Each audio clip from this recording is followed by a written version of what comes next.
Welcome to career strive academy. और हम आज शुरू करने वाले हैं एपिसोड नंबर 2 ऑफ मैट्रिसेस, जो कि 12th क्लास का 3rd चैप्टर है। मैं उम्मीद करता हूं कि आपने अब तक जो है पहला एपिसोड इसका देख लिया होगा, जहां पर हमने मैट्रिक्स क्या होती है, मैट्रिक्स कितनी तरह की होती है, मैट्रिक्स कहाँ यूज़ होती है और उसके बेसिक्स के बारे में बात की थी।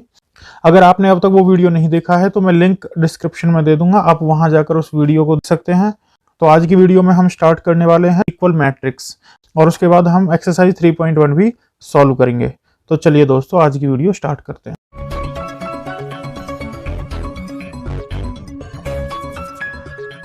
तो दोस्तों चलिए बात करते हैं इक्वल मैट्रिक्स क्या होती है और उनको सॉल्व कैसे किया जाता है।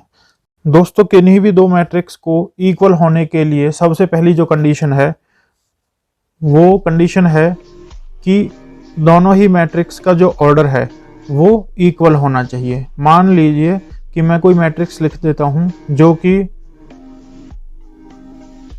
2x2 ऑर्डर की है, और कोई और मैट्रिक्स अगर मैं लिखता हूं जिसका ऑर्डर 2x2 है, तो ये मैट्रिक्स इक्वल मैट्रिक्स होने के लिए फर्स्ट जो आपके पास कंडीशन है उसको फुलफिल करती हैं। ये मैट्रिक्स इक्वल हो सकती हैं क्योंकि इन दोनों का ऑर्डर जो है सिमिलर है। लेकिन केवल एक यही पैरामीटर नहीं है, इसके बाद अगर हम बात करेंगे सेकंड पैरामीटर की कि मैट्रिक्स इक्वल होने के लिए जो सेकंड पैरामीटर है वो क्या है, तो इनके जो कोरस्पॉन्डिंग एलिमेंट्स हैं वो भी इक्वल होने चाहिए।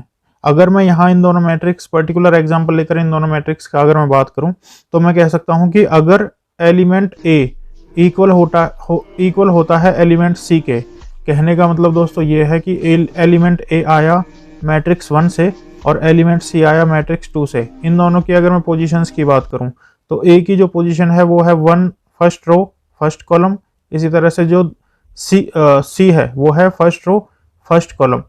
तो इनकी पोजीशन के अकॉर्डिंग ही हम इनको कोरस्पॉन्डिंग एलिमेंट कहते हैं। और ये अगर ये एलिमेंट इक्वल हैं तो ही ये मैट्रिक्स इक्वल कहलाएगी।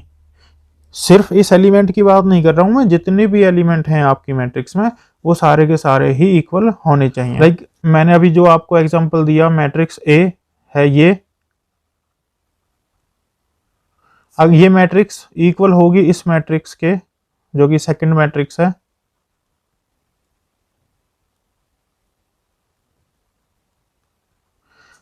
जब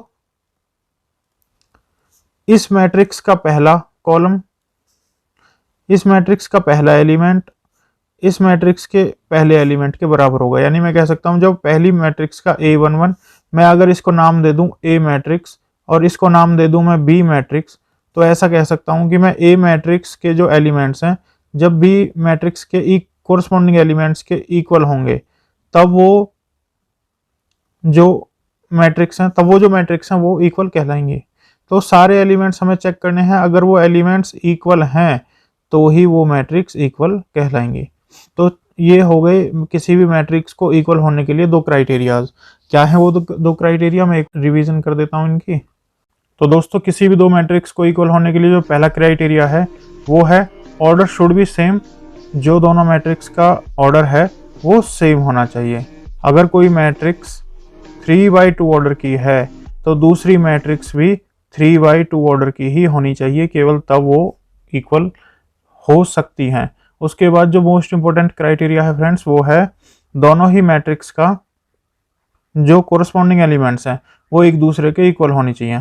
तो मैं लिख सकता हूं, तो ये दो क्राइटेरिया जब कोई मैट्रिक्स फॉलो करेगी तो ही वो इक्वल मैट्रिक्स कही जाएगी। चलिए अब हम कोई एग्जांपल लेकर इसको समझ भी लेते हैं। तो आप देख सकते हैं कि आपके एग्जांपल नंबर 4 में आपको दो मैट्रिक्स दे रखी हैं, और वो मैट्रिक्स क्या है वो मैं यहाँ लिख भी देता हूँ। मैट्रिक्स है और इसी तरह से जो दूसरी मैट्रिक्स दे रखी है, चलिए इसको मैं नाम दे देता हूँ ए मैट्रिक्स, और इसी तरह से जो दूसरी मैट्रिक्स दे रखी है बी मैट्रिक्स, वो इसके इक्वल दे रखी है। और उसके जो एलिमेंट्स हैं वो क्या हैं, 0 6 3y-2, और फिर उसके बाद लिखा है -6 -3 2c + 2, और उसके बाद है 2b +4 -21 0। तो अब आपको इस क्वेश्चन में दो इक्वल मैट्रिक्स दे रखी हैं। ये इक्वल जो सिंबल यहाँ इन्होंने लगाया है इसका मतलब यही है, ये लोग बताना चाह रहे हैं कि ये दोनों मैट्रिक्स इक्वल हैं। आप क्रॉस चेक भी कर सकते हो। इसका जो ऑर्डर है वो 3/3 है, मैंने लास्ट लेक्चर में समझाया था आपको, और इसका भी ऑर्डर 3/3 है। ऑर्डर सेम है और एलिमेंट्स भी इन्होंने बोला है कि ये दोनों मैट्रिक्स सेम है तो एलिमेंट्स भी सेम होंगे। इनकी क्वेरी क्या है, ये लोग चाहते हैं कि हम इन्हें A B C X Y Z की वैल्यू कैलकुलेट करके दें। तो एग्जाम्पल बहुत आसान है, अब मैं आपको समझाता हूं कि हमें इसको किस तरह से प्रोसीड करना है। तो देखिए,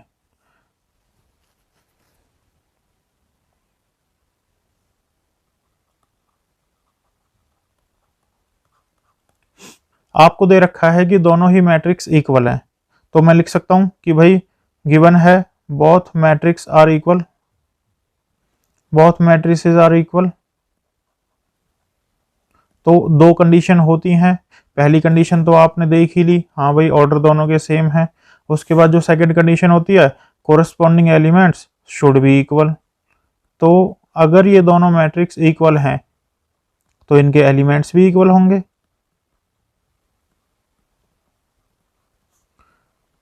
अब मुझे कुछ नहीं करना है, मुझे इन दोनों के कोरस्पॉन्डिंग एलिमेंट्स को एक दूसरे के इक्वल रख देना है। कैसे रखता हूं ये देखो। पहले नंबर पर आप यहां देखो कि ये जो एलिमेंट है इसका x+3 और ये जो है ये दोनों एक दूसरे के कोरस्पॉन्डिंग एलिमेंट हैं। अगर मैं यहाँ पर x+3 को इक्वल कर देता हूँ 0 के, तो आप आसानी से इस x की वैल्यू यहाँ से कैलकुलेट कर सकते हो। तो इस तरह से आपको जो है वैल्यूज कैलकुलेट करनी है। अब मैं दूसरा एलिमेंट की अगर वैल्यू निकालना चाहूँ तो यहाँ से देखो, ये है z+4 और ये है 6। इन दोनों को भी अगर मैं इक्वल करना चाहूँ तो z+4 इज इक्वल टू 6, बिल्कुल z इज इक्वल टू 6 - 4। तो यहाँ से z की जो वैल्यू आई है वो आई है 2। इसके बाद दोस्तों आपको सारे के सारे एलिमेंट्स इसी तरह से इक्वल करके उनकी वैल्यूज फाइंड आउट करनी है। चलो बाकी के भी हम निकाल देते हैं। ये एलिमेंट इस एलिमेंट की कोरस्पॉन्डिंग आएगा,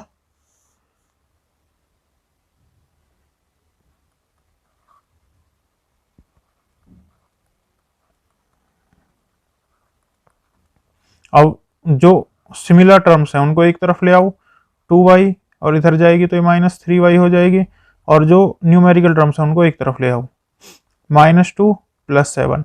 इन दोनों को अगर आप देखोगे तो यहाँ से -y इज इक्वल टू 5 बचा, और अगर मैं इसको रीअरेंज कर दूं तो ये y is equal to -5 answer आ गया। इस तरह से आपको इन सब के आंसर निकालने हैं। बाकी ABC बचा है तो मैं इस वाइट बोर्ड को साफ कर लेता हूँ, फिर उसके बाद मैं आपको ABC भी निकाल के दिखा देता हूँ। तो ABC के लिए आप देखेंगे कि यहाँ पर आपको A की वैल्यू दे रखी है और यहाँ पर इसका कोरस्पॉन्डिंग एलिमेंट।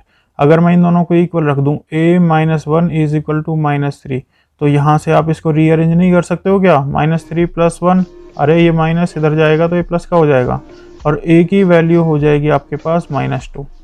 इसी तरह से जो बची हुए टर्म्स हैं उनका भी आपको वैल्यू निकाल लेनी चाहिए। तो इन दोनों को मैं अगर निकालना चाहूँ तो b - 3 is equal to 2b + 4। अब भाई एक जैसी टर्म एक तरफ दोनों को रीअरेंज कर दो, b उधर से वो 2b आएगी तो इधर माइनस की हो जाएगी, इज इक्वल टू यहाँ +4 बचा और ये माइनस का इधर जाएगा तो ये प्लस में कन्वर्ट हो जाएगा। तो यहाँ से बचा -b और यहाँ से 7, तो b की वैल्यू आ जाएगी आपके पास -7। इसी तरह से c और निकाल दो आप। c कहाँ है, c ये रहा, 2c + 2 0, तो 0 इज इक्वल टू 2c + 2। अब किसी एक टर्म को दूसरी तरफ ले जाओ तो हम कह सकते हैं 2c is equal to -2। c की वैल्यू के लिए आप इसको डिवाइड कर दो 2 से, c की वैल्यू आ जाएगी -1। तो आपको कुछ नहीं करना है। अगर आपको कोई भी दो इक्वल मैट्रिक्स दे रखी हैं, उनके दोनों कोरस्पॉन्डिंग एलिमेंट्स को इक्वल करते हुए कुछ इक्वेशंस बनेंगे, उनको सॉल्व करके आप उनकी वैल्यूज फाइंड आउट कर सकते हो। था ना आसान। चलो अब आगे बढ़ते हैं। तो आपका हो गया एग्जाम्पल नंबर 4, हम आ गए हैं एग्जाम्पल नंबर 5 पे। एग्जाम्पल नंबर 5 भी सेम है, जिसमें आपको ABC की वैल्यूज, ABC एंड D की वैल्यूज फाइंड आउट करनी है, और इसमें आपको दो इक्वल मैट्रिक्स दे रखी है। आते हैं अब एग्जाम्पल नंबर 5 पर। अगर आप देखें एग्जाम्पल नंबर 5 में आपको 2x2 की दो मैट्रिक्स दे रखी हैं, 2x2 की दो मैट्रिक्स यहाँ आपको दे रखी हैं और आपको इन दोनों को इक्वल बताया हुआ है। अब वो आपसे चाहता है कि ए बी सी और डी जो चार वेरिएबल हैं इनकी वैल्यू आपको फाइंड आउट करके उसे देनी है। तो अभी जैसा मैंने आपको लास्ट एग्जाम्पल में समझाया था, आपको कुछ नहीं करना है क्योंकि आपको बताया हुआ है कि दोनों मैट्रिक्स इक्वल हैं तो उनके कोरिस्पॉन्डिंग एलिमेंट भी इक्वल होंगे। तो आपको कुछ नहीं करना है, उसके कंपेयर कर देना है कोरिस्पॉन्डिंग एलिमेंट्स को। अगर आप कंपेयर करोगे 2a प्लस बी को किसके साथ, 4 के साथ, अरे ये जो पोजीशन है ये 1/1 इस पोजीशन 1/1 के साथ कंपेयर होगी। तो अगर इन दोनों को आप कंपेयर करोगे तो एक इक्वेशन बनेगी, उसको मैं इक्वेशन नंबर 1 दे दूं अगर, और इसी तरह से मैं यहाँ से अगर इक्वेशन नंबर 2 बना लूँ तो इक्वेशन नंबर 2 क्या है, a minus 2b is equal to -3। तो यहाँ से इक्वेशन नंबर 2 हो गई। तो आप रियलाइज कर सकते हैं कि भाई हमने 10th क्लास में कुछ इस तरह की लीनियर इक्वेशंस को सॉल्व करना सीखा था और उन्हीं तरीकों का यूज करके आप यहाँ पर इसको सॉल्व कर सकते हैं। चलो बाकी के एलिमेंट्स को भी अगर मैं साइड में कंपेयर कर लूँ तो 5c माइनस डी इक्वल हो जाएगा 11 के, और उसके बाद 4c प्लस 3d इक्वल हो जाएगा 24 के। तो यहाँ से ये इक्वेशन थर्ड और ये इक्वेशन फोर्थ।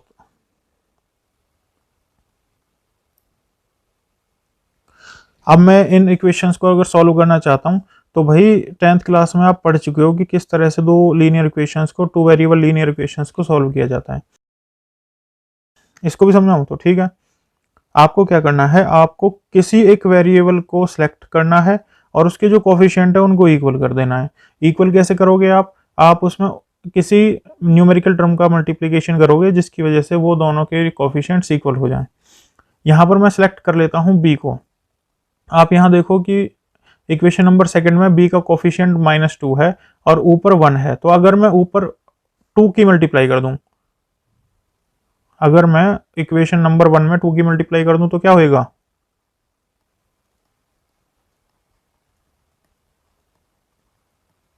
अगर मैं इसमें 2 की मल्टीप्लाई कर देता हूं तो ये हो जाएगा 4a, इसी तरह से 2b और ये भी मल्टीप्लाई हो जाएगा 8।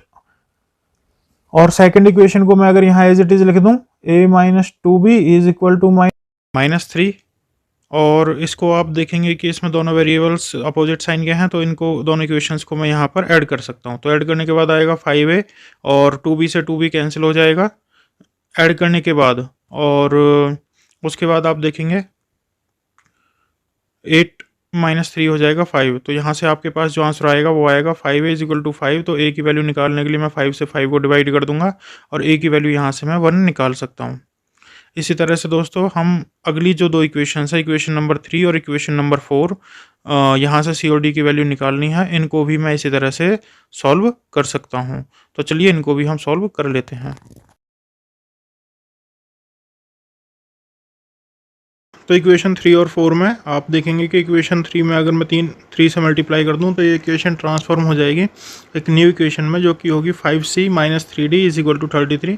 और इक्वेशन नंबर 4 को मैं अगर एज इट इज़ लिख दूं तो इन दोनों को ऐड करने के बाद पहले की तरह हमारे पास जो इन दोनों को ऐड करने के बाद हमारे पास जो आएगा वो आएगा 90c इज इक्वल टू 57, और दोनों को डिवाइड करने के बाद c की वैल्यू मैं यहाँ से निकाल सकता हूँ जो कि 3 के इक्वल आएगी।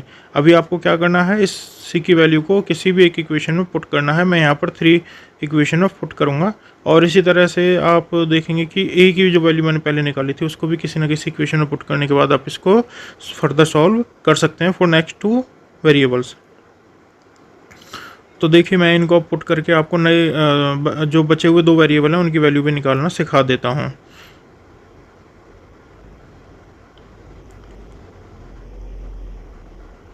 अगर मैं a की वैल्यू 1 रखता हूँ इक्वेशन नंबर 1 में तो वहाँ से आएगा मेरे पास 2 × 1 plus b is equal to 4, और यहाँ से मैं इसको रीअरेंज करके b की वैल्यू निकाल सकता हूँ जो कि 2 आएगी।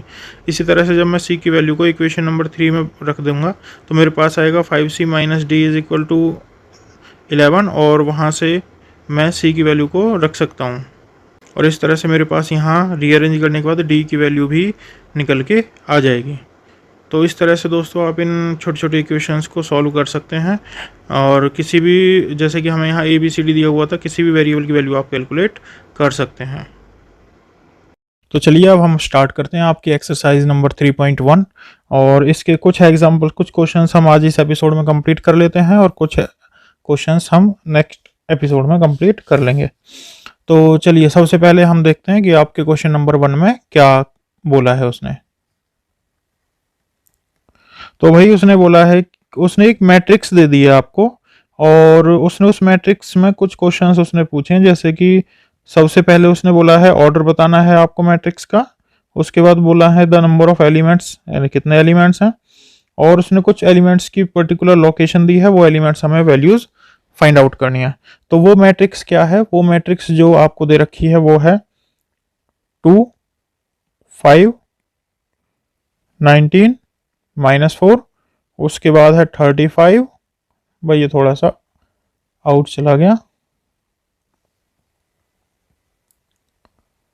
35, -2, 5/2, और नेक्स्ट है 12। तो थर्ड जो रो है वो है √3, 1, -5 और 17। तो सबसे पहला जो उसका क्वेश्चन है वो है ऑर्डर हमें बताना है मैट्रिक्स का। तो ऑर्डर निकालना मैं आपको ऑलरेडी सिखा चुका हूँ कि भाई जितने भी उसमें रो हों और जितनी उसमें कॉलम्स हों, उन सबको अगर हम लिखते हैं तो वो उसका ऑर्डर कहलाएगा। तो इसमें कितनी रो है, इसमें है 3 रो, और कितने कॉलम है, इसमें है 4 कॉलम, तो इसका ऑर्डर क्या हो गया 3/4। इसी तरह से उसने जो दूसरा क्वेश्चन पूछा है वो पूछा है कि द नंबर ऑफ एलिमेंट्स, कितने नंबर ऑफ एलिमेंट्स है इसमें। तो भाई मैं पहले भी आपको बता चुका हूँ कि जो ऑर्डर होता है अगर उनकी हम आपस में मल्टीप्लाई कर दें तो जो संख्या आएगी वो उसके एलिमेंट्स के नंबर हमें रिप्रेजेंट करेगी। तो इसमें जो है एलिमेंट्स हैं वो हैं 12। अब काउंट भी कर लेना, 1 2 3 4 5 6 7 8 9 10 11 12, तो 12 इसमें ऑर्डर हो गए। थर्ड जो क्वेश्चन उसने पूछा है उसमें उसने एलिमेंट्स की वैल्यू के बारे में बात किया। A13 के बारे में हमें बताना है, उसके बाद जो हमें बताना है A21 के बारे में बताना है, उसके बाद A33, A24, और लास्ट जो बताना है A23। तो देखो भाई इसका मतलब है पहली रो का थर्ड कॉलम, तो पहली रो ये है और थर्ड कॉलम है 1 2 3, ये है कॉलम नंबर 3। तो पहली रो का थर्ड कॉलम, तो इसकी वैल्यू हो जाएगी आपके पास 19। इसी तरह से आपको बाकी के सारे एलिमेंट्स फाइंड आउट करने हैं। यह है सेकंड रो का पहला कॉलम, तो सेकंड रो हुई आपकी ये और पहला कॉलम हुआ ये, तो एलिमेंट कौन सा हो गया भाई, आपके पास हो गया 35। इसी तरह से अगर हम बात करें नेक्स्ट की थर्ड की, तो तीसरी रो और तीसरा कॉलम ये हो गया, तो वैल्यू हो गई इसकी -5। इसी तरह से बाकी अगर मैं 2 की बात करूं कि सेकंड रो और फोर्थ कॉलम, तो ये 12 हो गया, और उसी तरह से अगर मैं बात करूं सेकंड रो थर्ड कॉलम, तो ये हो गया 5/2। इस तरह से आपका ये जो क्वेश्चन नंबर फर्स्ट है वो आसानी से आप सॉल्व कर सकते हो। अगर हम क्वेश्चन नंबर सेकंड की बात करें तो आप देखेंगे आपको उसने बोला कोई मैट्रिक्स है जिसमें 24 एलिमेंट्स हैं, तो हमें उस मैट्रिक्स का पॉसिबल ऑर्डर बताना है। मैं आपको पहले भी बता चुका हूं कि अगर आपको ऑर्डर दे रखा है, मान लीजिए कोई ऑर्डर दे रखा है 3/2, तो आप उसके एलिमेंट्स बता सकते हैं उन दोनों की मल्टीप्लाई करके। तो अगर इसका रिवर्स आप चेक करेंगे कि अगर एलिमेंट्स दे रखे हैं तो उसके जितने भी मल्टीप्लीकेशन कर सकते हैं आप तरीके से, वो उसके नंबर ऑफ उसका ऑर्डर हो जाएगा। तो अगर हमारे पास है 24 एलिमेंट, तो 24 के कितने मैं फैक्टर कर सकता हूँ वो देखिए। तो सबसे पहले 24 1 एक ये फैक्टर हो गया, उसके बाद अगर मैं इसको देखूँ तो 12 × 2 ये भी 24 हो गया।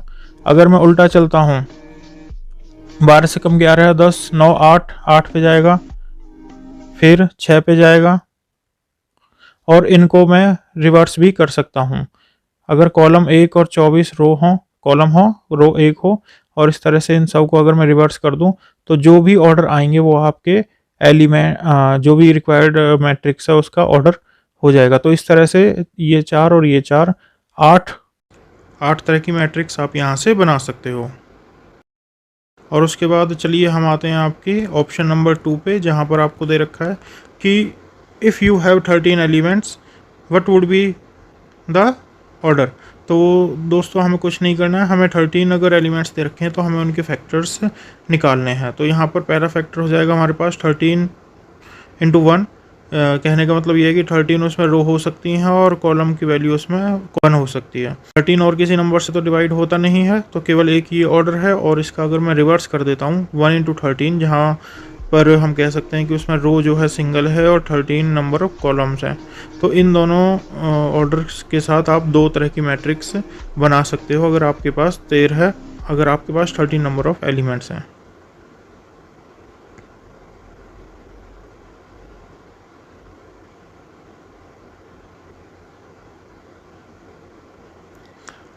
जनरली क्या होता है दोस्तों कि जो आपको नंबर दे रखे हैं उनके जो फैक्टर्स हैं, कि जितने ज़्यादा फैक्टर आप कर सकते हो उतने ही ज़्यादा तरह की आप वहाँ पर मैट्रिक्स बना सकते हो। जैसे यहाँ आपको 13 दे रखा था, तो 13 के फैक्टर्स 13 किसी से डिवाइड नहीं होता, तो 13 में केवल दो ही तरह की पॉसिबिलिटी जनरेट हो सकती हैं, जिसमें या तो कॉलम 1 हो और रो 13 हो, या फिर रो 1 और कॉलम 13 हो। केवल दो तरह से आप इसको बना सकते हैं। अब हम बढ़ते हैं आपके थर्ड क्वेश्चन की तरफ। तो थर्ड क्वेश्चन आपका बिल्कुल सिमिलर है आपके सेकंड क्वेश्चन की तरह, तो इसको आप बिल्कुल इसी तरह सॉल्व कर सकते हैं। मैं जो है वीडियो को ज़्यादा लंबी ना करते हुए चलता हूँ आपके फोर्थ क्वेश्चन की तरफ। तो फोर्थ क्वेश्चन में आप देखिए, आपको बोला है कि आपको एक मैट्रिक्स कंस्ट्रक्ट करनी है जो कि मैट्रिक्स का ऑर्डर होगा 2x2। और ऐसा ही मैं आपको एक एग्जांपल भी करवा चुका हूं जहां पर आपको मैट्रिक्स का ऑर्डर डिफाइन किया हुआ था और उसके बाद उसके एक जनरल एलिमेंट भी डिफाइन किया हुआ था। जनरल एलिमेंट यहाँ पर आपको अलग अलग क्वेश्चंस में अलग अलग दे रखे हैं। तो हम शुरुआत करते हैं सबसे पहले ऑप्शन 1 से। तो ऑप्शन 1 में दे रखा है आई प्लस जे डिवाइडेड बाई 2 और ये होल स्क्वायर। सबसे पहले आपको एक मैट्रिक्स कंस्ट्रक्ट करनी है जिसका ऑर्डर 2x2 हो।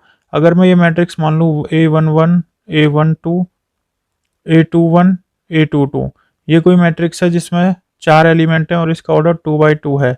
अगर मुझे इन एलिमेंट्स की वैल्यूज़ फाइंड आउट करनी है तो इस फॉर्मूला का यूज़ करके मैं ये वैल्यूज़ फाइंड आउट कर सकता हूँ और वहाँ से मैं इस मैट्रिक्स को कंस्ट्रक्ट कर सकता हूँ। तो चलिए, आपको गिवन भी है। गिवन क्या है? आपको A i j की वैल्यूज़ गिवन है। क्या है? i प्लस जे इसका स्क्वायर है और डिवाइडेड बाई 2। तो यहाँ से मुझे वैल्यूज़ फाइंड आउट कर लेनी है। तो मैंने पहले भी वैसे आपको सिखा चुका हूँ, फिर मैं दोबारा दिखा देता हूँ। तो मान लीजिए मैं एलिमेंट 1 की बात करूँ, तो यहाँ पर i की वैल्यू 1 है और j की वैल्यू भी 1 है। तो इस फॉर्मूले में दोनों की वैल्यू में 1 प्लस 1 अगर रखूँ तो क्या आएगा वो मुझे फाइंड आउट करना है। तो दोस्तों ये आएगा 1 प्लस 1 2 और यहाँ से मैं इसे दो वैल्यू मैंने कैलकुलेट की। इसी तरह से अगर आप इन बाकी के एलिमेंट्स को भी निकालना चाहते हैं तो निकाल सकते हैं। मैं ये कैलकुलेट कर लेता हूँ। 1 2, यहाँ पर अगर आप देखेंगे i की वैल्यू 1 और j की वैल्यू 2 है, तो यहाँ पर 1 प्लस 2 स्क्वेयर 2, तो ये हो जाएगा 3 का स्क्वेयर 9 और यहाँ पर 2। यहीं पर छोड़ सकते हैं आप या फिर इसको 4.5 भी लिख सकते हैं। उसके बाद जो फोर्थ एलिमेंट है आपके पास वो है A21। A21 की वैल्यू आप निकालोगे तो ये हो जाएगी 2 plus 1 raise to power 2 by 2, तो ये भी 9/2 आ गया। और उसी तरह से अगर आप यहाँ पर मैं चौथा एलिमेंट भी निकाल लेता हूँ A22, तो ये हो जाएगा 2 plus 2 raise to power 2 divided by 2, तो ये 4 चौक 16/2, यहाँ पर 8 आ गया। अब आप इन सब की वैल्यूज़ अगर इस मैट्रिक्स में रख दोगे तो ये मैट्रिक्स किस तरह से ट्रांसफॉर्म होगी? A11 A12 A22 A21 sorry A22, और यहाँ पर इनके कोरस्पॉन्डिंग अगर आप एलिमेंट्स की वैल्यू रख देते हो तो जो नई मैट्रिक्स बनेगी वो क्या बनेगी? वो बनेगी A11 की वैल्यू क्या निकली आपकी? 2। तो यहाँ पर रखो 2, उसके बाद 9/5 9/2 और यहाँ पर भी 9/2 और ये हो गया आपके पास 8। तो ये जो मैट्रिक्स है ये उसकी रिक्वायर्ड मैट्रिक्स थी। अब आप मुझे बताइए कि मुझे इसके जो बचे हुए दो ऑप्शंस हैं वो करने हैं या नहीं करने हैं। मैं आज की वीडियो यहाँ पर ख़त्म कर रहा हूँ क्योंकि अब जो मैं क्वेश्चन नंबर 4 की बात करूँ तो इसके बचे हुए जो दो ऑप्शंस हैं वो सिमिलर हैं इसके पहले ऑप्शन के। आप मुझे कमेंट करके भी बता सकते हो कि मुझे जो मैंने क्वेश्चन नंबर 3 छोड़ा है और इसके जो दोनों ऑप्शंस मैंने छोड़े हैं क्या वो मुझे सॉल्व कराने हैं या आप खुद से सॉल्व कर लेंगे। ये वीडियो बहुत लंबी हो गई है तो इसको यहाँ ख़त्म करना ठीक रहेगा, और बाकी के जो क्वेश्चन है मैं नेक्स्ट वीडियो में आपको समझा दूंगा। तो दोस्तों अगर आपने इस चैनल को अब तक सब्सक्राइब नहीं किया है तो आप सब्सक्राइब कर लीजिए, और अगर ये वीडियो आपको पसंद आई है तो इसको लाइक कीजिए और शेयर कीजिए, और हमारे साथ ऐसे ही आगे की वीडियोज़ में